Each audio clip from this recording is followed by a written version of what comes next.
The second case of Seetharaman அப்படின்னு இப்போ ஒரு கன்னட மொழி படம் நல்லா இருக்குன்னு கேள்விப்பட்டேன். அதனாலதான் இன்னைக்கு பார்த்து பேசலாமேன்னு வந்தாச்சு. ஒரு சின்ன ஊர் தான். அந்த ஊர்ல தொடர் சீரியல் கொலைகள் நடந்துட்டு இருக்கிறதுனால எல்லா பேரும் கவனமா இருக்கிறபடி எச்சரிக்கை வார்னிங் கொடுக்கப்பட்டு கொண்டே போயிட்டு இருக்குது. மீடியால வேற ரொம்ப கெடுபிடியா இருக்கு, கொலகாரனை கண்டுபிடிக்கிறேங்கிற பேர்ல மக்களை கஷ்டப்படுத்திட்டு இருக்காங்க. ஆனா உண்மையிலேயே போலீஸுக்கு சுத்தமா ஐடியாவே இல்லைங்கிறாப்ல மீடியால வேற ஓட்டிட்டு இருக்காங்க. ஆட்டோல தொடர்ந்து அந்த வார்னிங் கொடுக்கப்பட்டு கொண்டே இருக்கிறது. முருகன் சாப்பிட உதவ நின்றுட்டு இருக்கிறாருல, அவர் தான் இந்த படத்தோட ஹீரோ, இந்த ஏரியாவோட இன்ஸ்பெக்டர். இது நான் உங்ககிட்ட இருந்து எதிர்பார்க்கலன்னு உயரதிகாரி, உனக்கு நேரம் சரியில்லை, மக்கள் உன் மேல வச்சிட்டு இருக்கிற அந்த நம்பிக்கையை இழந்துட்டு இருக்காங்க, உன் கரியர்ல இது ஒரு பெரிய கருப்பு புள்ளியா இல்லாம பாத்துக்கங்க அப்படின்னு சொல்லக்கூடிய அளவுக்கு ஆயிப்போச்சு. இன்னும் எத்தனை பேர் தான் சாகணும், கண்டுபிடிக்க மாட்டீங்களான்னு ஊர்க்காரங்களாம் வந்து சத்தம் போடக்கூடிய அளவுக்கு ஆயிப்போச்சு. உங்களால உங்க ஆட்களையே காப்பாற்ற முடியாத பட்சத்துல எப்படி எங்களை காப்பாற்ற முடியும்னு பொதுமக்கள் கேட்கறாங்க. யாரோ போலீஸ்காரங்க இறந்து போயிட்டாங்கன்னு நினைக்கிறேன். அதுக்கு பிறகு இவர் மேல நிறைய பிரஷர் இருக்குது. அப்படியே அங்க கட் பண்ணி நம்ம ஹீரோவோட பிளாஷ்பேக்கு போறோம். ஹீரோ சின்ன பிள்ளையா இருக்கிறப்ப ஒரு அக்கா இருந்திருக்கிறா, அழகான பொண்ணு, யாரையோ லவ் பண்ணி இருந்திருக்கிறா. இவங்க காதல் ஒரு பக்கம் போயிட்டு இருந்திருக்குது. யாருக்கோ எழுதின காதல் கடிதம். தம்பிகாரன் அந்த லெட்டரை புடிங்கிட்டு கொடுக்க மாட்டேன்னு அடம்பிடிச்சிட்டு இருப்பான். பார்த்தா பின்னாடியே அப்பா வந்து நிக்கிறார். லெட்டரை படிச்சு பார்த்துட்டு பெரிய பிரச்சனை ஆயிடுச்சு. அக்கா நான் காதலிச்ச பையனைத்தான் கட்டிப்பேன்னு சொல்லி வீட்டை விட்டு வெளியேறாங்க. காதலிச்ச பையனோடையே பைக்ல கிளம்பி போறாங்க. தம்பி அக்காவை ரொம்ப மிஸ் பண்றான். அதுக்கு பிறகு பார்த்தா அக்கா புள்ளத்தாச்சி பிள்ளையா வீட்டுக்கு வரா. அதை பத்தி வந்து அப்பாட்ட சொன்னா, உங்க அக்கா எப்பயோ என்ன பொறுத்தளவுல செத்துட்டா, நீயும் போறதா இருந்தா போ, 2 பேருக்கு சேர்த்து மொத்தமா தலைமுழுகிறாரு. வீட்டுக்கு வந்தாலும் அப்பா ஏத்துக்கிறதுக்கு தயாராக இல்ல. உள்ள கூப்பிட மாட்டியாடா அப்படின்னு அக்கா கேட்டா, தம்பி கூப்பிடாம அமைதியா இருக்கிறான். ஏன்னா அவனுக்கு கூப்பிட விருப்பம் தான், ஆனா அப்பாக்கு விருப்பம் இல்ல, இது பிரச்சனை ஆயிடக்கூடாதுன்னு அமைதியா இருக்கிறான். அதை புரிஞ்சுக்கிட்டு அக்காவும் மாமாவும் அங்க இருந்து புறப்பட்டு போயிடுறாங்க. அப்படி போன மாமா அதே ஊருக்கே வேலையின் நிமித்தமா டிரான்ஸ்பர் ஆகி இங்க வராரு. அது அவருக்கு நம்ம ஹீரோவை பொறுத்தளவுல சந்தோஷம் தான். அதே சமயம் போலீஸ் ஸ்டேஷன்ல இருக்கிற நம்ம ஹீரோவுக்கு ஒரு அம்மா வந்து தம் புள்ளியோட பிறந்தநாள்னு ரத்னாமான்னு ஒரு அம்மா ஏதோ ஸ்வீட் எல்லாம் செஞ்சு வந்து கொடுக்குறாங்க. ரத்னாமாவுக்கு உடம்பு சரியில்லை போல, நல்லபடியா பாத்துக்கங்க, மெடிக்கல் டெஸ்ட் எடுங்க, மருந்து எடுத்துக்கங்க அப்படின்னு நிறைய அட்வைஸ் சொல்லிட்டு இருக்கிறார். வாய்ப்பு கிடைக்கும் போது ரோட்ல அக்காவை பார்த்தா ஒரு மாதிரி சென்டிமெண்ட் ஆயிடுவாரு. ஆனா அதுக்கு மேல நேர்ல போய் பார்த்து பேசி அதெல்லாம் வச்சுக்கல. அப்புறம் பக்கத்திலேயே ஒரு ஹோட்டல் இருக்கு. அந்த ஹோட்டல் கடை ஓனர் கிட்ட போய் இன்னைக்கு என்ன ஸ்பெஷல்னு கேட்டா, தினமும் விதவிதமா சமைச்சு போறதுக்கு இது என்ன 5 ஸ்டார் ஹோட்டலா, அதே சாப்பாடு அதே குழம்புங்கிறார். அந்த ஊரோட அழகெல்லாம் அழகா நமக்கு காட்டுறாங்க. அந்த ஹோட்டல் ஓனர் தான் டெய்லி சோறு போடுறாரு போல, அதனால ஓனர் ரொம்ப பிடிக்கும். அப்புறம் ஒரு நாள் பேங்க் வேலையா பேங்க் வருவார். எதுக்க பார்த்தா தாய்மாமா இருக்கிறாப்ல, அக்கா புருஷன். உடனே எந்திரிச்சு போய் இந்த கஸ்டமரை நீங்க பாத்துக்கங்கன்னு வேற ஒருத்தரை உட்கார வைக்கிறாப்ல. சோ பேசிக்கிறதே இல்ல போல, அக்கா கூடயும் சரி மாமா கூடயும் சரி. அப்புறம் அந்த ரத்னாமாங்கிறவங்க உடம்பு சரியில்லை போல. இன்னொரு போலீஸ்காரரு, என்ன நம்ம ஸ்டேஷன் பக்கமே வரவே இல்லையான்னு கேட்டா, உடம்பு சரியில்லை அதனால வர முடியல, வேற யாராவது நான் உங்களை ரீப்ளேஸ்மெண்ட்டுக்கு அனுப்பிச்சு விடட்டுமான்னு கேட்க, வேணாமா நீயே வாமா, உன்னால முடியும் போது வாமா பாத்துக்கலாமாங்கிறார் அந்த போலீஸ். ரத்னாமா மேல அந்த ஸ்டேஷன்ல அவ்வளவு மரியாதை. ஆனா திடீர்னு ஒரு அப்டேட் வருது, ரத்னாமா இறந்து போயிட்டாங்களாம் உடம்பு சரியில்லாம. ஐயோ பாமேன்னு இறந்து போன ரத்னாமாவை பாக்குறதுக்காக நம்ம ஹீரோ போறார். பையன் முகத்தை நமக்கு காட்டல, கட்டி பிடிச்சு ஆறுதல் சொல்றாரு. அப்புறம் போலீஸ் ஸ்டேஷனுக்கு வராப்ல. வந்தா ஒரு நியூஸ், அந்த ஹோட்டல் ஓனர் இருக்கிறார்ல, அவரு காணாம போயிட்டாருன்னு கேஸ் வந்திருக்கு. பொண்டாட்டி பிள்ளைங்க எல்லாம் வந்து கேஸ் கொடுத்திருக்காங்க. அவரோட போனு கடைசியா ஏதோ ஒரு காட்டு பக்கம் சுவிட்ச் ஆஃப் ஆயிருக்கு, ட்ரேஸ் பண்ணிட்டு இருக்கிறோம் அப்படிங்கிறாங்க. பிரச்சனை ஏதாவது இருக்கான்னு கேட்டா பிரச்சனை எதுவுமே இல்லைங்கிறாங்க. அப்புறம் போலீஸ் ஸ்டேஷனுக்கு ஒரு போன் கால் வருது, ஏதோ டெட் பாடி கிடைச்சிருக்குன்னு. காட்டுக்குள்ள டெட் பாடி கிடைச்சிருக்குன்னு இவரும் போய் பாக்குறாரு. போய் பார்த்தா எல்லாருக்குமே ஷாக். காணாம போன அந்த ஹோட்டல் ஓனர் அவர் உடம்பு முழுக்க வேலியோட கம்பிகளை கட்டி ரொம்ப கோரமா கை காலு கழுத்துன்னு வேலிகளை சுத்தி சித்திரவதை பண்ணி உடம்பு முழுக்க கத்தியால குத்து குத்து குத்து குத்துன்னு குத்தி ரொம்ப கோரமா கொலை பண்ணிருக்காங்க. நரக வேதனையை அனுபவிச்சு அவர் இறந்து போயிருக்கிறார் போல. அதெல்லாம் பார்த்து நம்ம ஹீரோவுக்கே ஒரு மாதிரியா இருக்குது. அப்புறம் பிரேத பரிசோதனை பண்ண டாக்டர், இந்த மாதிரி ஒரு கேஸை நான் பார்த்ததே இல்ல, ஏன்டா இந்த மாதிரி ஒரு பொழப்பு எடுத்தோன்ற அளவுக்கு என்ன யோசிக்க வச்சுட்டாங்க. உடம்பு முழுக்க ரத்த வெறி ஊறி போய் மனித தன்மையே இல்லாத, யாரு கூடயும் பேசாத பழகாத ஒருத்தரால தான் இந்த மாதிரி பண்ண முடியும்னு நினைக்கிறேன் அப்படின்னு அவரோட அப்சர்வேஷனை சொல்றாரு. கருணையே இல்லாதவன் சார், மனித தன்மையே இல்லாதவன் சார், உடம்பு முழுக்க இப்படி வேலிகளை சுத்தி விட்டுட்டு அது மட்டும் நிக்காம பத்தாம எங்க அடிச்சா உசுறு போகுமோ அந்த இடத்துல ஒரே அடியில அடிச்சு உசுறு போக வைக்கலாம். அந்த மாதிரி செய்யாம உடம்பு முழுக்க 52 இடத்துல கத்தியால குத்து குத்து குத்து குத்துன்னு குத்தி கொஞ்சம் கொஞ்சமா ரத்தம் போக வச்சு அந்த ரத்தத்தை பார்த்து பார்த்து ரசிச்சிருந்திருக்கான். 55 இடத்துல குத்தா. அது மட்டும் இல்ல, அப்புறம் கடைசியா போதும்னு போர் அடிச்ச பிறகு நெஞ்சில ஆணி வச்சு ஆணியை இறக்கி கொண்டு இருக்கிறான். நம்ம எல்லாம் சுவத்துல தான் ஆணி அடிப்போம், இந்த கொலகார நெஞ்சில ஆணி அடிச்சிருக்கான் போல. இவன் ஒரு பைத்தியமா இருக்கணும், லூனட்டிக்கா இருக்கணும், ஆன்டி சோசியல் பர்சனாலிட்டியா இருக்கிறதுக்கு வாய்ப்பு இருக்கு. யாரு கூடயும் சகஜமா அவரால் பழக முடியாது, அப்பேற்பட்ட ஒருத்தரா தான் இருக்கணும்னு பேசிட்டு இருக்கையிலேயே இந்த பக்கம் பார்த்தா கண்ணாடி போட்ட ஒருத்தர் கத்தி எடுத்து சதக்கு சதக்கு சதக்குன்னு ஒரு தாடிக்காரனை குத்தி கொலை பண்ணிட்டு இருக்கிறார். நெஞ்சில கத்தி இறக்கிட்டு இருக்கிறார். ஒருவேளை இவர் தான் கொலைகாரரான்னு தெரியல. இறந்து போன ஹோட்டல் ஓனருக்கு மரியாதை நடக்குது, அஞ்சலி நடக்குது. ஒரு பொண்ணு அழுகுது பாவம். அங்க இருந்து அஞ்சலி செலுத்தி டெட் பாடி போற வரைக்கும் நம்ம ஹீரோ அங்கதான் இருக்கிறார். அப்புறம் தான் படத்தோட பேரே போடுறாங்க, the second case of Seetharaman. அப்புறம் காட்டு பக்கம் போனா காட்டு பக்கம் இன்னொரு டெட் பாடி, இதுவும் அதே மாதிரி அந்த வேலியர் சுத்தி தான் இருக்குது. இந்த கொலைகள் இங்க நிக்கிறாப்ல தெரியல, தொடர்ந்து இந்த கொலைகள் நடக்கும் போல தெரியுது. செக்யூரிட்டியை டைட் பண்ணுங்க, உங்களுக்கு வேற என்ன சப்போர்ட் வேணும்னு கேட்டா இன்னும் கொஞ்சம் நிறைய ஆபீசர்ஸ் கிடைச்சா நல்லா இருக்கும்னு சொல்ல உடனே அரேஞ்ச் பண்றேன்னு புதுசா ஒரு 3-4 போலீஸ் ஆபீசர்ஸ் கொடுக்குறாங்க. எல்லாரும் கூட நம்மால் பேசுறாரு. ஊரை ஃபுல்லா நல்லா வாஷ் பண்ணணும், செக்யூரிட்டியை டைட் பண்ணணும், புதுசா வந்த ஆட்களை கவனிக்கணும், அப்படி இப்படின்னு நிறைய வேலைகளை கொடுக்குறாரு. அதே மாதிரி இறந்து போனவங்களை பத்தி எல்லாம் நிறைய பேர்ட்ட விசாரிக்கவும் செய்யறாரு. பெங்களூர்ல டிரைவர் வேலை வர பார்த்தவர் இந்த ஊர் பக்கம் வந்திருக்காரு. வந்தவர் தான் இந்த 2வது முறையா கொலை செய்யப்பட்டவர் போல. ரொம்ப பரபரப்பா இவங்க தேடிட்டு இருக்காங்க. ஆனா அதே சமயம் ஆள் கொஞ்சம் யதார்த்தமானவனா கூட இருக்கலாம், நம்மளால இன்னார் தான் கொலை பண்ணிருக்க முடியும்னு கெஸ் பண்ண முடியாத ஆளா கூட இருக்கலாம். நம்ம பொதுவா இந்த மாதிரி கொலைகள் பண்றவங்க தன்னோட லெகசிக்காக தான் தான் கொலை பண்ணேங்கிறதுக்கு சிக்னேச்சரா ஏதாவது விட்டுட்டு போவாப்ல. அந்த மாதிரி விடலைங்கிறதுனால சாதாரண யதார்த்தமான ஆளா இருக்கிறதுக்கு வாய்ப்பு இருக்குன்னு ஆப்ல. அதே சமயம் நம்மால சாதாரணமா யதார்த்தமா கண்ணாடியை தொடச்சிட்டு வெளியில வர்றார். சம்பந்தப்பட்ட அந்த கொலைகாரன் நேர்ல வந்து நின்னா கூட நம்மளால கண்டுபிடிக்க முடியாதுன்னு சொல்லும்போது பார்த்தா போலீஸ் ஸ்டேஷன்ல இருந்த நம்ம போலீஸ்காரர் நம்ம ஹீரோ ஹோட்டலுக்கு சாப்பிட வரையில ஹோட்டல்ல எதுக்கு வந்து உட்காந்து வணக்க வைக்கிறார். தான் பேரு செபாஸ்டியனும் பக்கத்து ஊர்ல ஸ்கூல்ல வேலை பார்க்கறதாவும் தான் பொண்ணுகிட்ட ஒருத்தவன் வம்பு பண்ணிக்கிட்டு இருக்கிறான்னு எடுத்து சொல்றாப்ல. அப்ப பக்கத்து ஸ்டேஷன்ல கம்ப்ளைண்ட் கொடுக்க வேண்டியதுன்னு சொன்னா நாயா பையா அலைஞ்சாப்லையாம். ஆனாலும் ஒன்னும் வேலைக்கு ஆகலையாம். அவங்க தான் உங்களை பத்தி எடுத்து சொன்னாங்க, நீங்க உதவி பண்ணா நல்லா இருக்கும், கேஸ் கிஸ்ன்னு எடுத்து போகாம கொஞ்சம் வான் பண்ணா நல்லா இருக்கும்னு சொன்னதும் சரி அந்த பையனோட டீடைல் எடுத்துட்டு வாங்க பார்க்கலாம் அப்படின்ட்டாரு நம்ம ஹீரோ. அப்புறம் அந்த ஹோட்டல் ஓனர் இறந்து போனார்ல, அதை பத்தி பக்கத்துல இருக்கிற அந்த ஹோட்டலு மித்த ஹோட்டல் எல்லா இடத்துலயும் விசாரிக்கும் போது இந்த வட்டிக்கு பணம் கொடுக்குற ஒரு குரூப், அந்த ஆட்கள் சில பேர் வட்டியை வசூல் வைக்க வரவங்க கொஞ்சம் ஓவரா பண்றாங்க, அவங்களுக்கும் அவருக்கு ஏற்கனவே பிரச்சனை இருந்ததுங்கிறாப்ல. ஏதோ பணம் வாங்கியிருப்பார் போல, வட்டிக்கு பணம் வேணும்னு 12,000 ரூபாய் வட்டிக்காக பிரச்சனை பண்ணியிருக்காங்க, கொஞ்சம் ஏதாவது காசு கிடைக்குமான்னு விசாரிக்கிறார். யாரு?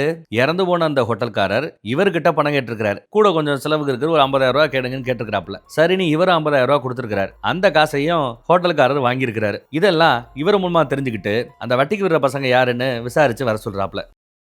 இது ஒயின் ஷாப்ல இருக்கவங்ககிட்டயும் விசாரணை நடக்குது. அதே சமயம் இந்த ஒயின் ஷாப்ல ஒருத்தர் சரக்கு வாங்கிட்டு கிளம்பி போயிட்டு இருக்காரு பாருங்க. அவரு காட்டு பக்கம் போய் மீன் பிடிக்கிற ஒரு ஓடை இருக்குது, அந்த ஓடையா குளம் இருக்குது, அந்த குளத்துல இருக்கிற தண்ணியவே எடுத்து அதுல சரக்கு ஊத்தி நல்லா சரக்கு அடிச்சுட்டு அங்கேயே மீன் பிடிக்கிறதுக்காக ஒரு வீடியோ போட்டு உட்காந்துட்டு இருக்கிறார். பின்னாடி ஏதோ யாரோ நிக்கிறாப்ல சத்தம் கேட்கும், திரும்பி பார்த்தா யாரும் இல்ல. மறுபடியும் யாரோ அந்த செடி மேல நடக்கிற சத்தம் கேட்கும், திரும்பி பார்த்தா யாரும் இல்ல. இந்த தடவை யாராது அப்படின்னு கேட்டுட்டு இவரே காட்டுக்குள்ள போனா அப்புறம் அவரோட அலற சத்தம் தான் கேக்குது. அவ்வளவுதான், சோழியை முடிச்சு விடுறாங்கன்னு நினைக்கிறேன் அந்த குடிகாரரை, மிஸ்டர் குடிகாரரை. அப்புறம் இங்க அந்த வட்டிக்கு வர்ற பசங்களை கூப்பிட்டு போலீஸ்காரர் விசாரிச்சிட்டு இருக்காரு. சார் யாராவது 12,000 ரூபாய் வட்டி காசுக்காக கொலை பண்ணுவாங்களா சார்? நாங்க இல்ல சார் அப்படின்னு அந்த 2 பசங்க புலம்பிட்டு இருக்காங்க. தொலைச்சு ராஸ்கல் மிரட்டிட்டு இருக்கிறாப்ல. அதே சமயம் நம்மால வந்து அவர்கிட்ட என் பொண்ணு கிட்ட பிரச்சனை பண்ற இவன் தான் போட்டோ டீடைல்ஸ் எல்லாம் கொடுக்குறாப்ல, கொஞ்சம் பார்த்து நீங்க தான் பண்ணணும்னு கை எடுத்து கும்பிடுவாரு. அதே சமயம் அந்த பக்கத்துல இருந்து இன்னொரு டெட் பாடி கிடைச்சிருக்கிறா சொன்னதும் நம்ம ஹீரோ போலீஸ்னு அப்படியே அங்க இருந்து கிளம்பி வராங்க. வந்து பார்த்தா 3வது கொலை. அப்புறம் அங்க ஏதோ பழைய துருப்பிடிச்ச ஏதோ வண்டியோட பாகம் ஒண்ணு விழுந்து கிடக்குது டப்பா மாதிரி. அதை நம்ம ஹீரோ கவனிக்கிறாரு. அப்புறம் இப்போ மிஸ்டர் குடிகாரர் இறந்தார்ல, அவருக்கு 2 பொண்ணுங்க போல, அவங்களையும் கவனிக்கிறார். எல்லாரையும் பார்த்தா பாவமா இருக்குது. என்னடா நடக்குதுன்னு தெரியாம குழம்பி போய் அதை பத்தியே திங்க் பண்ணிட்டு இருக்கும்போது சார் என்ன சார் யோசிச்சுட்டு இருக்கிறீங்கன்னு எஸ்ஐ வந்து உசுப்பிடுவாப்ல. அதெல்லாம் ஒண்ணும் இல்லப்பா அப்படின்னு எந்திரிச்சு துப்பாக்கி ஏத்தேன்னா துப்பாக்கி கிடைக்கல. என் கபோர்டுக்குள்ள தான் துப்பாக்கி வச்சிருந்தேன், யாராவது பாத்தீங்களான்னு கேட்டா யாரும் இல்லைங்கிறாங்க. துப்பாக்கியை தேடி பார்த்தா துப்பாக்கி இல்ல. அதுவே இவருக்கு குழப்பமா இருக்கு. அதே சமயம் அந்த பக்கம் பார்த்தா துப்பாக்கி ஆட்டையை போட்டு எடுத்துட்டு வந்தது அந்த கண்ணாடி போட்டவர் தான். ஆனா அந்த வட்டிக்கு வர்ற பசங்க அங்க இருந்தாங்க இல்ல, அவங்க மேல சந்தேகப்பட்டு வட்டி வசூல் பண்ற அந்த பசங்களை அடி அடிச்சு விசாரிச்சுட்டு இருக்கிறார். எவ்வளவு விசாரிச்சு எதுவும் கிடைக்கல. அப்புறம் அந்த போட்டோவை பார்க்கும்போது தான் இவர் வந்தாருன்னு ஞாபகம் வருது. அவர் மேல அப்பயும் சந்தேகம் வரல பாருங்க. அந்த போட்டோல இருக்கிற பையனை பத்தி கொஞ்சம் பக்கத்து போலீஸ் ஸ்டேஷன்ல விசாரிச்சு சொல்லுங்க, பக்கத்து போலீஸ் ஸ்டேஷனுக்கு இன்ஃபார்ம் பண்ணி அந்த பையன் கிட்ட போன்ல பேசி ஒழுங்கா இருந்துக்க வச்சுக்கன்னு ஒரு மிரட்ட விடுங்க, நீங்களும் மிரட்டுங்க அப்படிங்கிறாப்ல. சரின்னு நம்மால போய் போன் பண்ணா சுவிட்ச் ஆஃப்னு வருது. அப்புறம் இந்த போட்டோ எங்கேயோ பாத்துருக்கிறோமேனு நோட்டீஸ் பக்கம் போறாரு. நோட்டீஸ் போர்டு பக்கம். நோட்டீஸ் போர்டுல நிறைய மறந்து கிடக்கும். அதெல்லாம் நோண்டி பார்த்தா அதுக்குள்ள 3 மாசத்துக்கு முன்னாடியே இந்த சம்பந்தப்பட்ட பையன் காணாம போயிட்டான் அப்படின்னு ஒரு நோட்டீஸ் வந்திருக்குதுங்க. அதை பார்த்துட்டு இந்த பையன் காணாம போய் 3 மாசமாச்சா, பக்கத்து போலீஸ் ஸ்டேஷன்ல இருந்து சர்க்குலர் வந்தது, நம்ம நோட்டீஸ் போர்டுல கூட ஒட்டி இருக்கிறோம் சார்னு சொன்னதும் என்னையா அது புதுக்கதையா இருக்குன்னு யோசிக்கிறாங்க. சரி அந்த பையனுக்கு வேண்டப்பட்டவங்க யாராவது இருந்தா வர சொல்லுங்க அப்படின்னு சொல்ல அந்த பையனோட அம்மா பக்கத்து ஊர்ல இருக்கிறாங்க. அவங்கள கூப்பிட்டு விட ஆட்டோல வந்து இறங்குறாங்க. உன் பையனை ஒழுங்கா இருக்க சொல்ல மாட்டியா, ஏதோ அந்த வாத்தியார் பொண்ணு கூட உரண்டெடுத்துக்கிட்டே இருக்கிறானாம, இப்ப கேட்டா காணாம போயிட்டான்னு நீயும் உன் பையனும் சேர்ந்து நாடகம் ஆடுறீங்களான்னு விசாரிச்சா, அட போங்க சார், அந்தாலும் ஒரு பக்கா பைத்தியம் சார், அவன் சொல்லிட்டு நீங்க கேட்டுட்டு இருக்கீங்க. அவன் பொண்ணு இறந்து போய் 3 மாசம் ஆச்சு தெரியுமில்ல உங்களுக்கு. சூசைட் பண்ணிக்கிட்டான்னு நினைக்கிறேன். ஒழுங்கா தீர விசாரிங்க. அந்த ஆளை பத்தி வண்டையா வெளியில எல்லாரும் பேசுவாங்க. என் புள்ளைய கண்டுபிடிக்கிற வழியை பாருங்கன்னு புலம்பிட்டு போகுது அந்த அம்மா. உடனே இவரும் பக்கத்து போலீஸ் ஸ்டேஷனுக்கு போய் அந்த பழைய கேஸை பத்தி எல்லாம் விசாரிக்கிறாரு. நம்ம அந்த கண்ணாடி போட்டவரை பத்தி விசாரிக்கிறாரு. அவர் சரியான பைத்தியம். டெய்லி பொண்ணு செத்து போன பிறகும் கூட என் பொண்ணுகிட்ட இவன் வந்து உரண்டலுக்கிறான்னு பிரச்சனை பண்ணிட்டே இருப்பாப்ல. நாங்க உள்ளே சேர்க்க மாட்டோம், அடிச்சு வரட்டி விட்டுருவோம். பழைய கேஸ் ஃபைல் இந்த அங்க இதெல்லாம் காட்டுறாப்ல. அது மட்டும் இல்லாம அவரு ஸ்கூல்ல வேலை பார்த்தார், அப்புறம் வேலையை விட்டு தூக்கிட்டாங்களாம். ஸ்கூல்லையும் அவர் சம்பந்தமா ஏகப்பட்ட கம்ப்ளைண்ட். மளிகை கடையில போய் விசாரிச்சாலும் சரி, எங்க போய் விசாரிச்சாலும் சரி, தப்பா தான் சொல்றாங்க. ஒரு போலீஸ்காரரை வேவு பார்க்க வச்சிருப்பாங்க. அந்த போலீஸ்காரர் வேவு பார்க்கும்போது கூட சும்மா கத்தி எடுத்து தலவாணியை சதக்குன்னு குத்திட்டு இருக்கானா. ஆளு கன்ஃபார்மா பைத்தியம் தான், கொஞ்சம் கொலவெறியோட இருக்கிறான். நம்ம தேடிட்டு இருக்கிற ஆளு அவனை இருக்க வாய்ப்பு இருக்குது, பிடிக்கலாம் அப்படின்னு போலீஸ் எல்லாம் ஒன்னு சேர்ந்து முடிவு பண்ணிருக்காங்க. சார் இன்னும் நம்ம ஆளு யோசிச்சுட்டு இருக்கிறார். இந்த பக்கம் பார்த்தா கண்ணாடி போட்டவரை பத்தி வெளியில மத்தவங்க எல்லாம் பேசுவாங்கல்ல, ஸ்கூல்ல பசங்களை யாரையும் அடிச்சு விட்டாங்கன்னு பேரண்ட் வந்து சத்தம் போட்டு இருக்கிறார். பையன் நீ எல்லாம் ஒரு வாதியாரான்னு கேட்டிருக்கிறாங்க. வேலை பார்த்த பையன், அங்க படிக்கிற பையன். ஒவ்வொருத்தரும் வந்து நாக்கப்படுங்கிறாப்புல இவனை கேள்வி கேட்கிறாப்புல தோண காதை பொத்திக்கிட்டு கதறிக்கிட்டு இருக்கிறார். அதே சமயம் வீட்டுல பொண்ணோட பெட்ரூம்குள்ள இருந்து ஏய் பார்த்து மெதுவா அப்பா வந்துட போறாரு இப்படி எல்லாம் சத்தம் கேட்க பதறி போய் கதவை திறப்பார். பார்த்தா ஒரு பையன் கூட அந்த பொண்ணு இருக்குது, முத்தா கொடுத்துட்டு இருக்குது. டேய் அப்படின்னு போய் பொண்ணை இடிச்சு தள்ளி விட்டதுல பொண்ணு மயங்கிடுச்சு. அந்த பையனை எடுத்து கீழே தள்ளி விட்டு ஏதாவது கிடைக்குன்னு பார்த்தா கத்தி கிடைக்கும். அதை எடுத்து சதக்கு ரத்தம் தெறிக்க குத்துறார். அப்புறம் பார்த்தா அந்த பொண்ணு முழிச்சிருச்சு போல. ஆனா பொண்ணுகிட்ட யதார்த்தமா பேசிட்டு இருக்கிறார். திடீர்னு ஏதோ ஜன்னல் பக்கம் வந்து சம்பந்தப்பட்ட பையன் பொண்ணு பேரை சொல்லி கூப்பிடுறாப்புல தோணும். அவனை தான் குத்தி கொண்டாரு. ஆனா அவன் ஜன்னல் பக்கம் வந்து நிக்கிறான். டேய்னு துப்பாக்கி எடுத்து மிரட்டுறாரு. அந்த பையன் ஓடி போயிடுறான். துப்பாக்கி எப்படி உனக்கு கிடைச்சிச்சு? போலீஸ் ஸ்டேஷன்ல இருந்து ஆட்டையப்பட்டு வந்தியா? பாரு இந்த நொடியில இருந்து பாரு உனக்கு எல்லாமே தப்பா நடக்க போகுது அப்படின்னு சொல்ல அடுத்த நொடி பார்த்தா கதவை தட்டுற சத்தம். துப்பாக்கியை வச்சுட்டு இவர் கதவை திறந்தா நம்ம ஹீரோ தான் வந்து நிக்கிறாப்ல. உள்ள வரலாமான்னு கேட்க சார் இன்னும் உள்ள கூப்பிடுறாரு. ஏதாவது சாப்பிடுங்களான்னு கேட்கும்போது சூடா தண்ணி வேணும்னு கேட்கிறாப்ல. சரின்னு நம்மளால தண்ணி எடுக்க போறார். அம்மா பொண்ணுங்க அப்படின்னு கேட்க இதோ இருக்கிறாளே அப்படிங்கிறாப்ல. அவர் கண்ணுக்கு பொண்ணு இருக்கிறாப்ல தெரியுது. ஆனா நம்ம ஹீரோ கண்ணுக்கு அங்க யாருமே இல்ல. இருந்தாலும் சும்மா ஃப்ளோல ஓ அப்படியாமா சரி போப்பா சுடுதண்ணி போட்டு கொடுப்பான்னு அனுப்பிச்சாரு. அப்புறம் வீட ஃபுல்லா நோட்ட விடுறாரு. ரத்த கரையோட ஒரு கத்தி வந்து கீழே கிடக்குது. காலாலேயே அதை கவனிக்கிறார். அப்புறம் ஒரு ரூம் பூடப்பட்டு கிடக்கும். அந்த ரூமை திறந்து உள்ள போனாலே பொண நாத்த அடிக்குது. அதில் ஒரு பெரிய ட்ரம்மு, அந்த ட்ரம்முக்கு மேலே மூடி கிடக்கும். அதை ஓப்பன் பண்ணி பார்த்தா உள்ள ஒரு பொணம் கிடக்குது, நாத்தம். கரெக்டாக அதே சமயம் பின்னாடி இருந்து சுட்டுறாப்புல. முதுகுல குண்டடி பட்டுருதுன்னு நினைக்கிறேன். நீங்கள் இங்கே வந்திருக்க கூடாது அப்படின்னு சொல்லி மறுபடியும் சுட போகையில் வெளியில இருந்த துப்பாக்கி சத்தத்தை கேட்டுட்டு போலீஸ்காரங்க ஓடி வராங்க. அந்த சத்தத்தை கேட்டுட்டு இவர் திரும்பும்போது துப்பாக்கியை தட்டி விட்டுறாரு. அப்புறம் 2 பேரும் போராடிக்கிட்டு இருக்க அடிபட்ட இடத்துலயே அவன் போட்டு வம்புக்குனே அமுக்குறான். நீங்க வந்திருக்க கூடாதுன்னு. பதிலுக்கு நம்ம கழுத்தை பிடிச்சி நெரிச்சிட்டு இருக்கிறார். நல்ல வேலை அதுக்குள்ள போலீஸ் வந்துருது. போலீஸ் அவரை அரெஸ்ட் பண்ணி கூட்டிட்டு போகுது. அப்புறம் ஹாஸ்பிட்டலுக்கு முதலுதவிக்காக நம்ம ஹீரோவை ஆட்டோல அனுப்புறாங்க. ஹாஸ்பிட்டல்ல பார்த்தா தோட்டா உடம்ப கிழிச்சுக்கிட்டு அந்த பக்கம் போயிடுச்சான். தோட்டாவுடைய உதிரி பாகங்கள் அது உடம்புல அங்கங்க காயத்துக்கு ஒட்டிக்கிட்டு இருந்தது. அதை வந்து டிப்ரிஷ் அப்படின்னு சொல்லுவாங்க. அதையெல்லாம் எடுத்தாச்சு, ஆன்டிபயோட்டிக் கொடுத்துருக்கு, போதுமானது, யூ ஆர் பர்ஃபெக்ட்லி ஆல் ரைட்னு சொல்லி அனுப்புறாங்க. அதுக்குள்ள உயரதிகாரி போனை போட்டு என்னப்பா ஒன்னும் பிரச்சனை இல்லைன்னு விசாரிக்க நல்லா இருக்கேன் ஒன்னும் பிரச்சனை இல்லைங்கிறாப்ல. வாழ்த்துக்கள்ப்பா ஒரு வழியா கொலகாரனை பிடிச்சிட்டீங்க போல அப்படின்னு பாராட்டுறாரு. எல்லா கொலையும் இவர் தான் பண்ணிருக்கிறாரு, கொலகாரனை பிடிச்சாச்சு. கொலகாரனையும் இங்க இருந்து கோர்ட்டு கேஸ்னு கூட்டு போயிட்டு இருக்காங்க. அப்பதான் அங்க இருக்கிற ஒரு போலீஸ்காரரு சார்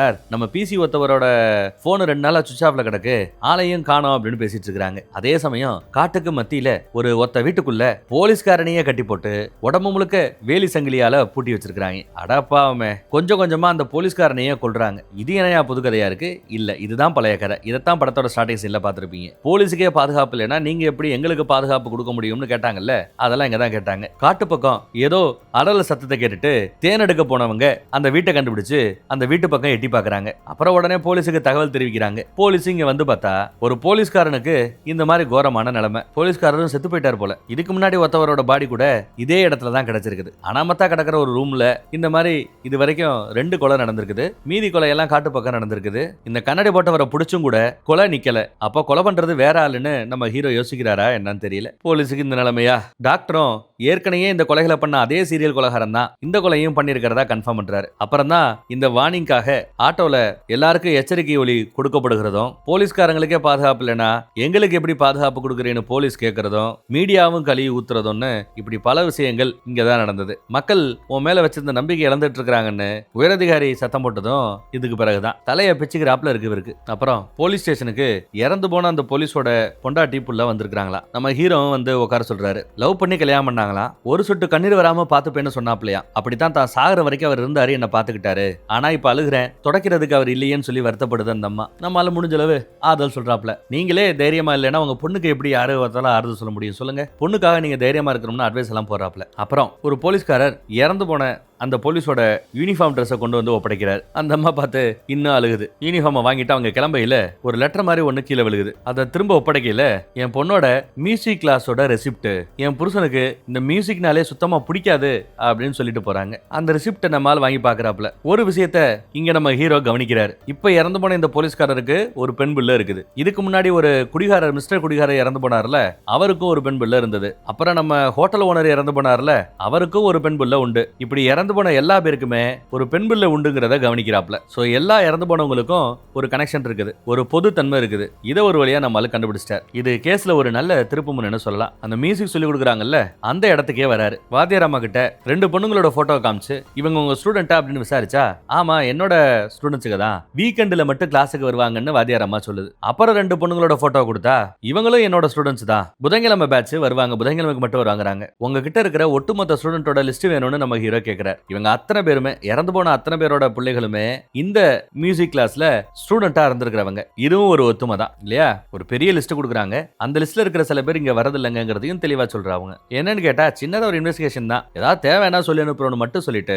லிஸ்ட்டை வாங்கிட்டு கிளம்புறாங்க. இந்த இடத்த கொஞ்சம் வாட்ச் பண்ணுங்க அப்படின்னு வேற சொல்றாரு. நம்ம ஹீரோ இந்த இடத்துல என்ன யோசிக்கிறாருன்னா, கொலை செய்யறவன் அவனுக்கு ரொம்ப வேண்டப்பட்ட ஒரு பொண்ணை, அந்த பொண்ணை காதலிச்சிருக்கலாம், இல்ல அந்த பொண்ணு கூட பிறந்த அக்காவோ தங்கச்சியாவோ யாரோ ஒருத்தவங்களா இருக்கலாம். ஆனா அந்த பொண்ணுக்கு அவங்க அப்பனால பிரச்சனை போல, அந்த பொண்ணை அப்பனோட இந்த பிரச்சனையில இருந்து காப்பாத்துறேன்னு சொல்லி அப்படி நினைச்சுக்கிட்டு இருக்கிற அப்பனை எல்லாம் யாரோ போட்டு தள்ளிட்டு இருக்காங்கன்னு ஒரு கான்ஸ்பிரன்சி தியரியை எடுத்து வைக்கிறார். இப்போ ஒரு வழியா மோட்டிவ் என்னங்கிறத, ஒரு பொதுத்தன்மையை கண்டுபிடிச்சிட்டோம். ஆனாலும் அவன் ஏதோ ஒரு க்ளூவை விட்டு போயிருக்கிறான். அந்த க்ளூவை நாம கண்டுபிடிக்காம இருக்கிறோம். மறுபடியும் அதை எல்லாத்தையும் ரிவைஸ் பண்ணணும். மறுபடியும் முதர்ந்து ஆரம்பிங்க. கொலை நடந்த, டெட் பாடி கிடந்த எல்லா இடத்துக்கும் போய் ஏதாவது ஆதாரம் கிடக்குதா பாருங்க அப்படின்னு சொல்ல எல்லா இடத்துக்கும் போலீஸ் போறாங்க. எங்கேயும் எதுவும் புதுசா கிடைச்சாப்ல தெரியல. எல்லாரும் ஃபோன் பண்ணி கிடைக்கலன்னு சொல்ல நம்ம ஆளுக்கு மூட் அவுட் ஆகுது. அப்பதான் நம்ம ஹீரோக்கு ஒரு ஐடியா வருது. இன்னொரு போலீஸை கூப்பிட்டு, நாம இது வரைக்கும் கிரைம் நடந்த இடத்த மட்டும்தான் கண்காணிச்சிட்டு இருக்கிறோம், இல்ல அந்த இடத்துல ஆதாரம் கிடைக்குமான்னு யோசிச்சுட்டு இருக்கிறோம். ஆனா இறந்து போனவங்களோட வீட்டுல நாம போய் சோதனை போட்டது இல்ல, அங்க ஏதாவது நமக்கு ஆதாரம் கிடைக்காதா, அங்க போலாமேன்னு யோசிக்கிறார்.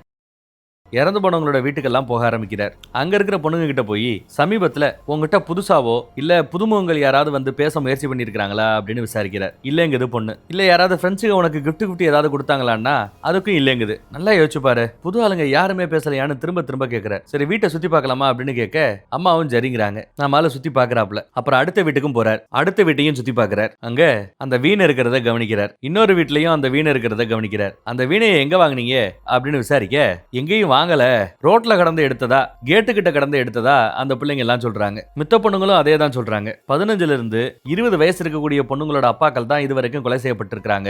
யாரோட வீட்டுல இந்த மாதிரி வீணை கிடைக்குதோ அவங்க வீட்டுல தான் கொலை விழுகுது அப்படிங்கறதையும் கண்டுபிடிக்கிறாங்க. அப்புறம் ஒவ்வொரு வீட்டுக்கும் போய் அந்த வீணையை காமிச்சு, இந்த மாதிரி ஒரு வீணை பொம்மை உங்க வீட்டுல இருக்குதா அப்படின்னு விசாரிக்கிறாங்க. கடையிலையும் விசாரிக்கிறாங்க, வீடுகளில் விசாரிக்கிறாங்க. அப்ப இவருக்கு ஒரு ஞாபகம் வருது. இதுக்கு முன்னாடி பக்கத்து போலீஸ் ஸ்டேஷனுக்கு போய் விசாரிக்கையில அந்த ஃபைல் எல்லாம் கீழே விழும். அப்போ ஒரு பழைய ஃபைல அவர் ஏதோ பார்த்தது ஞாபகம் வருது. உடனே அந்த பக்கத்து ஒரு போலீஸ் ஸ்டேஷனுக்கு போய் அந்த பழைய ஃபைலை நோண்டி எடுக்கிறார். அந்த கண்ணாடி போட்டவரோட இப்ப அரெஸ்ட் பண்ணி உள்ள போய் கிடக்கிறார்ல, அவர் சம்பந்தப்பட்ட ஃபைலை பார்த்தோம் இல்லையா, அதே வருஷம் வேற ஏதாவது கேஸ் வந்திருக்கா, அந்த ஃபைல்ஸை பார்க்கலாமான்னு தான் எல்லாத்தையும் பார்க்க சொல்லி வந்திருக்கிறாரு. பார்க்கிறாரு. அரைகுறையா ஏதோ ஒரு ஃபைல தான் பார்த்தாரு. பட் எந்த ஃபைல்னு அப்ப அவர் நோட் பண்ணல. அதனாலதான் அந்த வருஷம் சம்பந்தப்பட்ட எல்லா ஃபைலையும் நோண்ட ஆரம்பிக்கிறார். அப்படி நோண்டும் போது ஒரு ஃபைல் அவருக்கு கிடைக்குது. அந்த ஃபைல்ல பார்த்தா அந்த பழைய ஃபைல்ல கை காலு கழுத்துல எல்லாம் கட்டி போட்டு கண்ணா பின்னான்னு குத்தி முத நடந்த ஒரு கொலை, அந்த கொலை சம்பந்தப்பட்ட ஒரு ஃபைல்ஸ் அவருக்கு கிடைக்குது, போட்டோ கிடைக்குது. அந்த கேஸை பார்த்துக்கிட்டு இருந்தவர் இன்ஸ்பெக்டர் ஸ்ரீநாத்ங்கிறவர். இப்போ ரிட்டையர் ஆயிட்டாராம். பக்கத்துல தான் தங்கி இருக்கிறாராம். உடனே அவரை போய் பார்க்கணும்னு கிளம்பிடுறாரு நம்ம ஹீரோ. அந்த கேஸ் ஃபைலை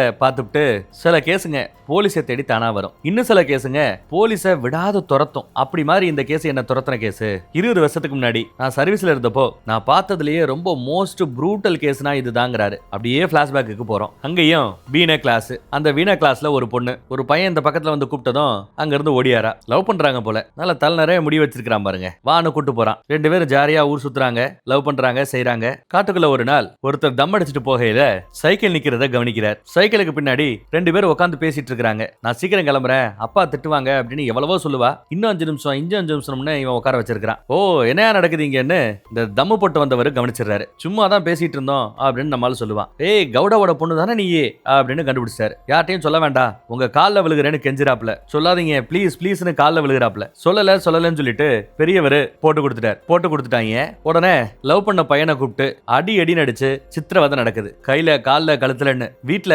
வேலைக்காரம்மா கிட்ட பணம் கொடுத்து அவன் தன்னை கற்பழிக்க முயற்சி பண்ணான்னு அவன் மேல ஒரு பொய் கேஸ் போட்டு அவனை ஜெயிலுக்கு அனுப்பிச்சிட்டாங்களாம். இதெல்லாம் பண்ணது பொண்ணோட அப்பன். செய்யாத தப்புக்கு 1 வருஷம் ஜெயில் தண்டனை அனுபவிச்சுட்டு அவன் திரும்ப வர்றான். ஊருக்கு வந்து இறங்குறான். வீட்டுக்கு வந்து அம்மா திட்டுறாங்க, என் வயசு இருக்கிற ஒரு வேலைக்காரிய போய் நீ கற்பழிக்க முயற்சி பண்ணிருக்கிற, நீ எல்லாம் என் புள்ளையே இல்ல அப்படின்னு திட்டுறாங்க. நம்ம வீட்லயும் வயசுக்கு வந்த ஒரு பொண்ணு இருக்கிறா, உன்னை பார்த்தாலே பயமா இருக்கு, இனிமே என் மூஞ்சிலே முழிக்காத, போயிடு அப்படின்னு பெத்த தாயை விரட்டி விட்டுருச்சு. ஏற்கனவே பட்ட அந்த காயத்துல நெருப்பை இன்னும் அள்ளி போட்டாப்புல இருக்குது அவனுக்கு. ஃப்ரெண்டுகாரன் தான் எல்லாம் சரியாயிடும்னு ஆறுதல் சொல்றாரு. உனக்கு அந்த கவுடாங்கிறவர் பண்ண பாவத்துக்கு அவருக்கு தண்டனை கிடைச்சிருச்சு. 2 நாளைக்கு முன்னாடி அவர் ஆக்சிடென்ட்ல இறந்து போயிட்டதா நண்பர் ஒருத்தர் சொல்றாரு. அப்போ கவுடாவோட பொண்ணு நான் காதலிச்ச பொண்ணுன்னு கேட்டா அந்த பொண்ணுக்கு இந்த 1 வருஷ கேப்ல ஒரு நல்ல இடம் பார்த்து கட்டி கொடுத்துட்டாராங்க மிஸ்டர் கவுடா. காதலிச்ச பொண்ணு இல்ல, அவளுக்கு பிடிக்காத ஒரு கல்யாணத்தை கட்டி வச்சு அந்த பொண்ணு அங்கிட்டு கஷ்டப்பட்டு இருக்கோம். இவன் ஜெயிலுக்கு போய் இவனும் கஷ்டப்பட்டான். இதுக்கெல்லாம் காரணம் யாரு? அந்த பீடி பிடிச்ச தாத்தா. அவர் போட்டு கொடுத்தது. அதனால இவனுக்கு வெறி ஏறுது. காட்டுக்குள்ள ஒரு வீட்டு பக்கத்துல உட்காந்துதான் அதை நினைச்சு செம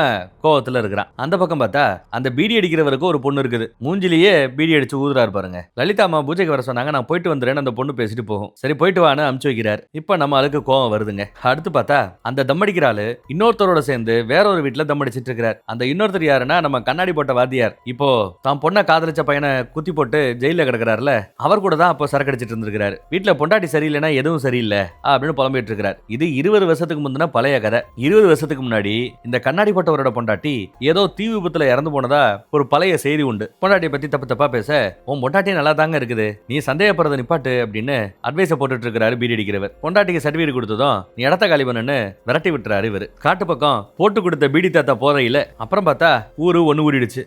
ஐயோன்னு சத்தம். அந்த சத்தத்தை கேட்டுதான் எல்லாரும் ஒண்ணு குன்னாங்க. என்னையா இருக்குன்னு பார்த்தா காட்டுக்குள்ள இருந்த ஒரு ரூமுக்குள்ள வச்சு பீடி தாத்தாவோட பொண்ணை கண்ணை கட்டி யாரோ ரேப் பண்ணிருக்காங்க. அந்த பொண்ணை எப்படியோ காப்பாத்தி இப்ப வெளியில கூட்டு வராங்க. ஆனா கண்ணை கட்டி இப்படி நாசம் பண்ணவன் யாருன்னு பார்த்தா ஏதோ சத்தம் கேக்குதுன்னு அந்த ரூமுக்குள்ள தெரியாதனமா போனவர் அந்த பொண்ணோட அப்பன். அந்த ஆளு உள்ள இருந்து வெளியில வரான். சொந்த தகப்பனே இப்படி பண்ணிட்டானேன்னு இந்த பொண்ணு பதறுது. ஊருக்காரங்க எல்லாம் ஒண்ணு சேர்ந்து என்னையா பெத்த பிள்ளைய இப்படி பண்ணிட்டு என்ன அப்பனை போட்டு அடின்னு அடிக்கிறாங்க. இத தூரமா இருந்து இவன் பார்த்து ரசிக்கிறான். இவ்வளவு விஷயம் நடந்தோம் ஸ்டேஷன்ல ஒரு கம்ப்ளைண்ட் கூட யாரும் கொடுக்கலையா. இந்த சம்பவத்துக்கு பிறகு அந்த பீடி தாத்தாவோட பொண்ணு வீட்டை விட்டு வெளியில வரவே இல்லையா. அப்புறம் அடுத்த கொஞ்ச நாள்ல தெரிய வந்தது அந்த பொண்ணு தற்கொலை பண்ணிக்கிச்சுன்னு. ஆனா இதெல்லாம் பண்ணது எதுக்குன்னா தான் பட்ட வேதனைய அந்த பீடி தாத்தாவும் படணுங்கிறதுக்காக தான் இவ இதெல்லாம் பண்ணான். ஆனா இந்த சம்பவம் நடந்த பிறகு கூட, பொண்ணு செத்து போன பிறகும் கூட அந்த பீடி தாத்தாவுக்கு அந்த வலி இருக்கிறாப்புல தெரியல. நான் அனுபவிச்ச அந்த வலிய இவனுக்கு கொடுக்கணும்னு சொல்லி இவ்வளவு பண்ணியும் அந்த ஆளுக்கு அந்த வலி தெரியல. அவனுக்கே வலியை ஸ்ட்ரைட்டா கொடுக்கணும்னு முடிவு பண்ணிதான் கையில கால்ல கழுத்துல வேலிய சுத்தி கண்ணா பின்னான்னு குத்தி கொலை பண்ணது. உடம்புல கரெக்டா 55 இடத்துல குத்து இருந்துதான். கரெக்டா எண்ணி வச்சாப்புல 55 குத்து இருக்கிறான் பாருங்க. இதே குத்து தான் இதுக்கு முன்னாடி நம்ம முதல் கேஸ்லயும் பார்த்திருப்போம். ஊர்க்காரங்க அதெல்லாம் பார்த்த பிறகுதான் இது ஒரு பழிவாங்குற நடவடிக்கை.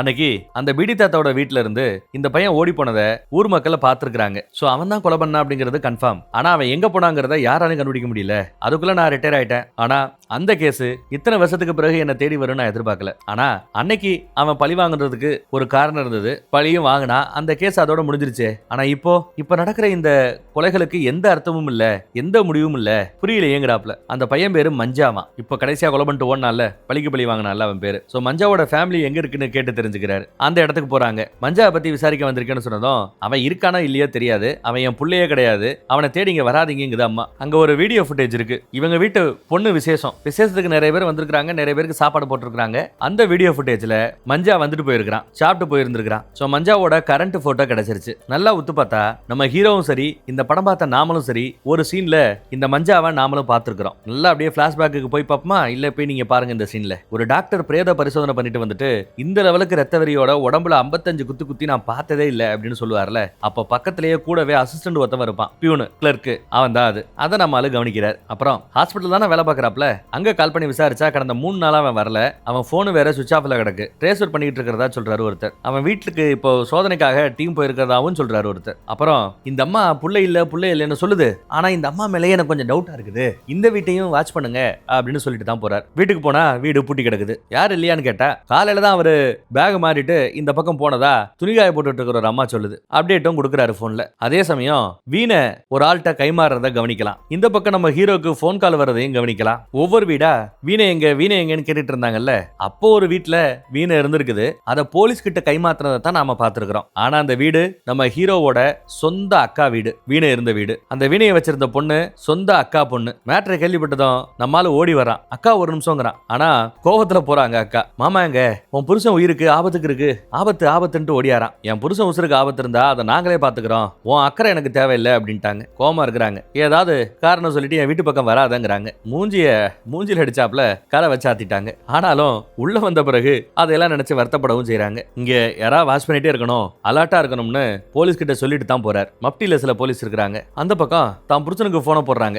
எங்க பாருக்கு என்ன கிளைண்ட் கூட ஒரு மீட்டிங் வந்திருக்கிறதா சொல்றாரு மாமாக்காரர். என்ன அப்படின்னு கேட்டா ஒண்ணும் இல்ல, ஆபீஸ் முடிஞ்சதும் நேரா வீட்டுக்கு வாங்க, ஒரு முக்கியமான விஷயங்கிறாங்க, கவனமா இருங்கன்னு எச்சரிக்கிறாங்க. அடுத்து பார்த்தா நம்ம ஹீரோ கூட இத்தனை வருஷத்துக்கு பிறகு மாமாவுக்கு போன் போடுறாரு. ஆனா அவர் அட்டன் பண்ணும்போது கால் கட் ஆகுது. ஓ, இவர் தான் கால் கட் பண்ணிக்கிட்டே இருக்கிறாப்ல, கிளைண்ட் மீட்டிங்கிறதுனால கால் வந்துகிட்டே இருக்குதுல, மன்னிச்சுக்கங்கன்னு காலை கட் பண்ணி விட்டுக்கிட்டே இருக்கிறார். அடுத்து நம்ம ஹீரோவுக்கு ஒரு கால் வருது. இதோ வரேன்னு உடனே கிளம்புறாரு. போலீஸ்காரங்க நிறைய பேர் இருக்கிறாங்க.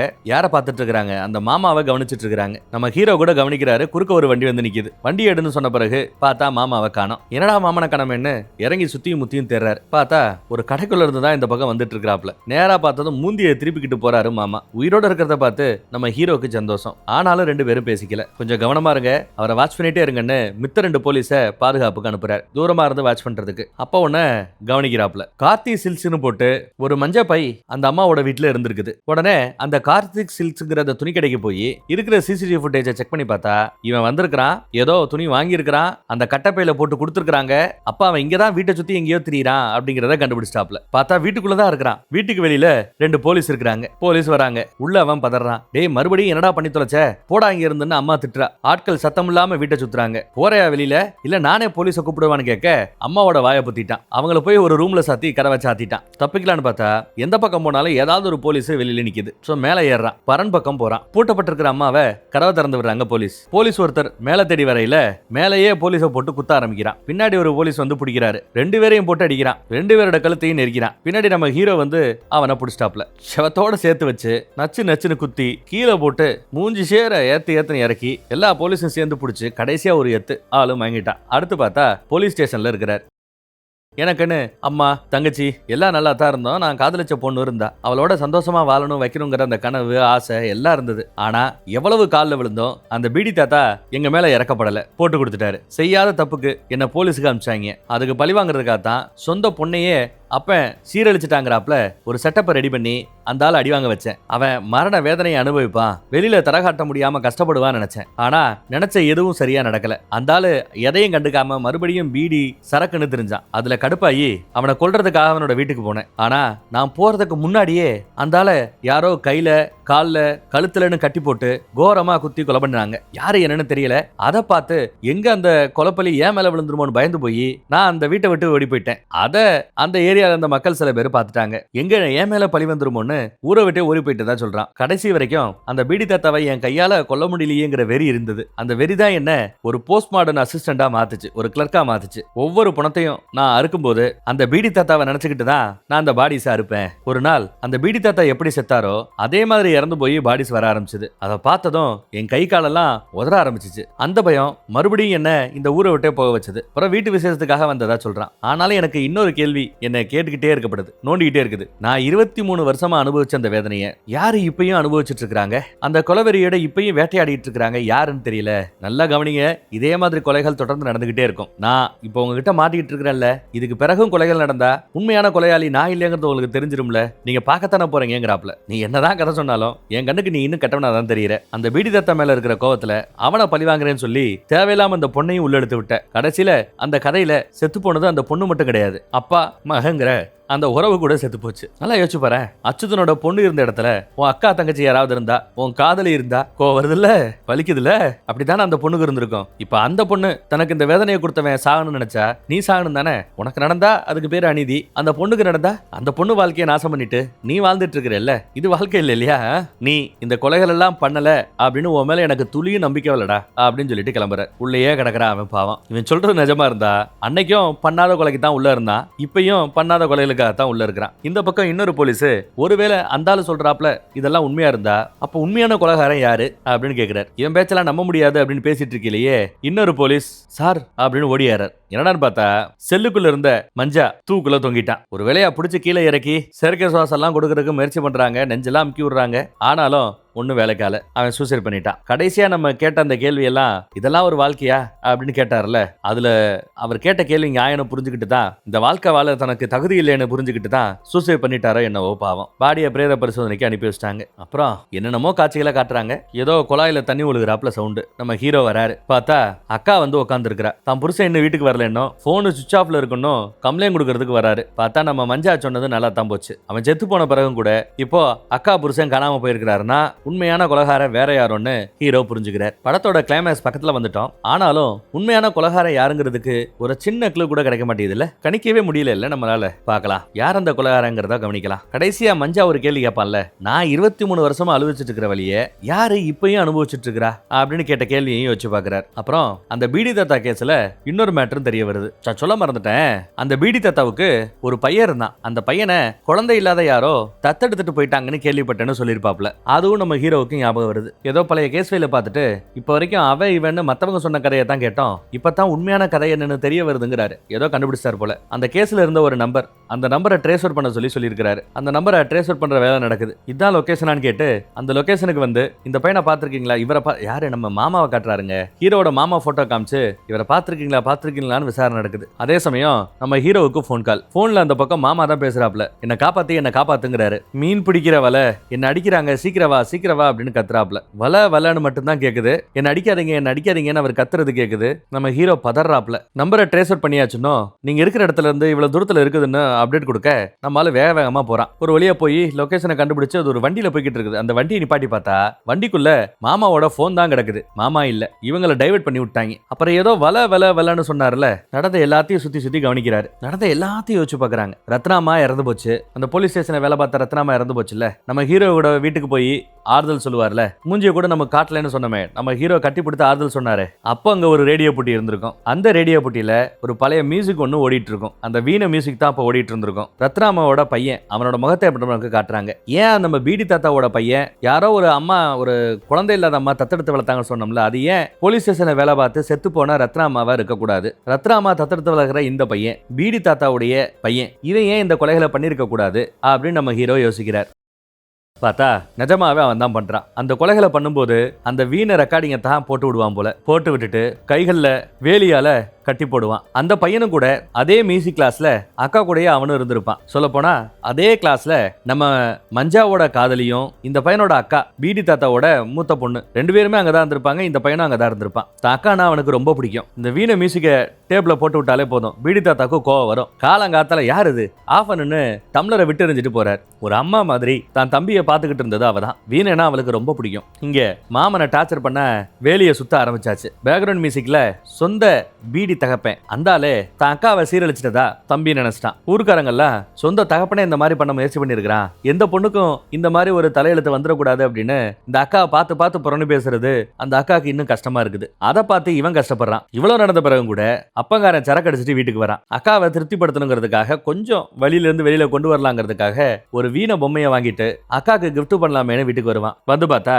அக்கா செத்து போயிட்டா, தூக்குல தொங்கிட்டா. பீடி தாத்தா உட்காந்து பொண்ணு செத்துருச்சே அப்படின்னு அழுதுட்டு இருக்குது. ஆனாலும் எல்லா பேரும் இது நடிப்புன்னு நினைக்கிறாங்க. ஆனா அழுகாம அங்க உட்காந்துட்டு இருந்தது தம்பி தான். அப்ப மேல பயங்கர கோவம். அந்த கோவத்துல அப்பனை கட்டி போட்டு அந்த சின்ன வயசுலயே அத்தனை தடவை குத்தி கொலை பண்ணது சொந்த பையன். அப்பதான் நம்ம ரத்னாமா குழந்தை இல்லாதவங்க அவனை நான் தத்தெடுத்து வளர்க்கிறேன்னு சொல்லி தான் வீட்டுக்கு கூட்டு போய் அவனை ஊட்டி விட்டு செஞ்சு நல்லபடியா வளர்த்து ஆளாக்குனது. ஆனா அந்த அம்மாவுக்கு அப்புறம் உடம்பு சரியில்லாம போய் நல்லபடியா அவன் பாத்துக்கிறான். ஆனா அது எல்லாத்தையும் தாண்டி அந்த அம்மா இறந்து போச்சு. அவங்க உயிரோடு இருக்கிற வரைக்கும் இந்த கொலைகள் எதுவும் தான் அப்பன் பீடி தாத்தாவை கொன்னதுக்கு அப்புறம் இந்த அம்மா கிட்ட போனதுக்கு பிறகு அவன் எந்த கொலைகளுமே பண்ணல. ஆனா வளர்த்த தாயே ஒரு ஸ்டேஜுக்கு பிறகு செத்து போன பிறகு இவன் கொஞ்சம் கொஞ்சமா மாற ஆரம்பிக்கிறான். மீன் வெட்டுற வேலை தான் பார்த்துட்டு இருந்திருப்பான் போல மீன் கடையில. அப்போ அவனுக்கு அந்த பழைய மியூசிக் ரொம்ப நாளைக்கு பிறகு கேட்க ஆரம்பிக்குது. அந்த வீணை சவுண்டு, அந்த பாட்டு சவுண்டு, அந்த பாட்டை கேட்டு அப்படியே அந்த இடத்துக்கு போறான். போய் பார்த்தா அங்க நிறைய பசங்க படிக்கிறாங்க. அதுல ஒருத்தர் பெரியவர், எப்ப பார்த்தாலும் சங்கீதம் சங்கீதம் மியூசிக்னே தெரியுறீங்க,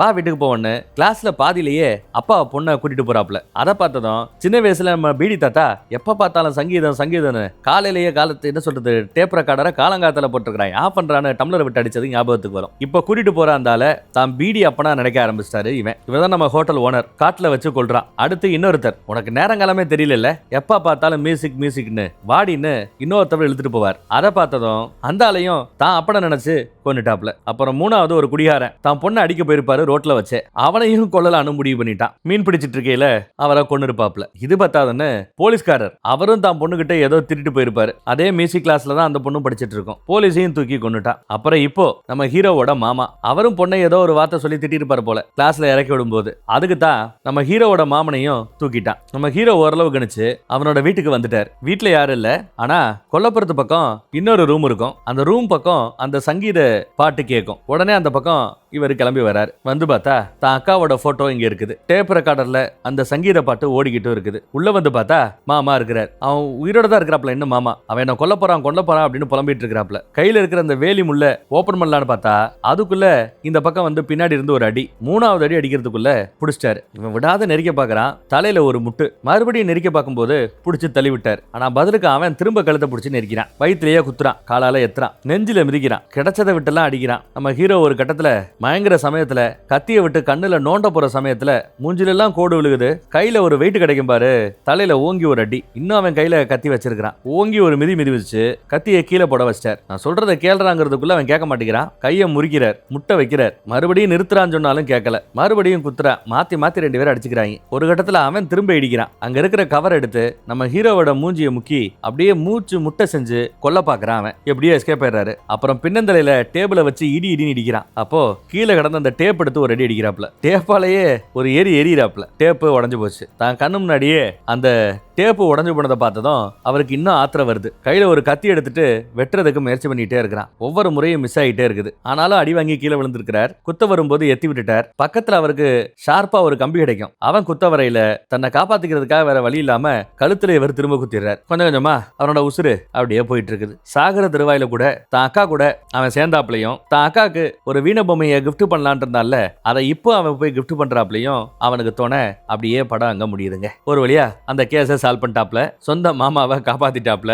அதனால கோவமா இருந்த அக்காவுக்கு கோவம் குறைஞ்சிருச்சு. அக்கா தம்பி ஒரு வழியா ஒண்ணு சேர்ந்துட்டாங்க. நல்லா இருந்ததுல்ல? கடைசியில இப்படி ஒரு ட்விஸ்ட் இருக்குன்னு எதிர்பார்க்கல. வேற ஒரு நல்ல படத்துல மறுபடியும் சந்திப்போம். நம்ம சும்மா இப்போ ஒரு வீலாக் பண்ணலாம்னு ஒரு சேனலை ரெடி பண்ணி இருக்கிறோம். என்ன பார்க்கணும்னு ஆசைப்பட்டா, என் வீலாக்க பார்க்கணும்னு அதெல்லாம் பார்க்கறதுக்கு விருப்பம் இருந்தா அந்த சேனலையும் சப்ஸ்கிரைப் பண்ணிக்கோங்க. இப்போ லிங்க் கொடுக்க சொல்றேன். ஜாயின் பண்ணிக்கிறீங்களா? தேங்க்யூ.